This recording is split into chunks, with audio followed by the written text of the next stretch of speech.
কিছু বট বাহিনী এবং 501 বাহিনী এই ছবিটাকে বিভিন্ন কমেন্টে, বিভিন্ন পোস্টে, বিভিন্ন গ্রুপে শেয়ার করে তারা বোঝাতে চায় এক কালেমায় রুটি রুজি রুজি, অন্য কালেমায় ফাঁসি। কিন্তু এটা একটা চরম মিথ্যা কথা। কারণ এই যে আজিজুল হক, আল্লামা আজিজুল হক, মামুনুল হক, তাদেরকে কবে ফাঁসি হয়েছে?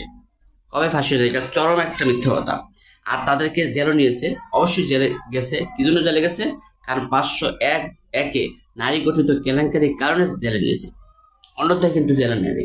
আর শাইখের চরমনাই, তার বাবা, তাদেরকে কেন জেলে নেবে? তারা কি কখনো নারী নারী নিয়ে হোটেলে বা রিসোর্টে গেছে? তারা কি কখনো কোনো খারাপ কাজে জড়িত হয়েছে? হয়নি। তাদেরকে কেন রিসোর্টে নেবে? তারা কি কখনো কোনো নারীর সাথে ঐক্য করে নির্বাচন করেছে? করে নাই। কোনো নারীর সাথে ঐক্য করে কোনো জোটে যান নাই। আর এই যে যারা নিচে দেখছেন, মামুনুল হক, তার বাবা, তারা উভয়ই নারীর সাথে, নারীর অধীনে গিয়ে জোট করে নির্বাচন দিয়েছে ক্ষমতার জন্য, একে অপরের এই জন্য তাদেরকে জেলে গেছে।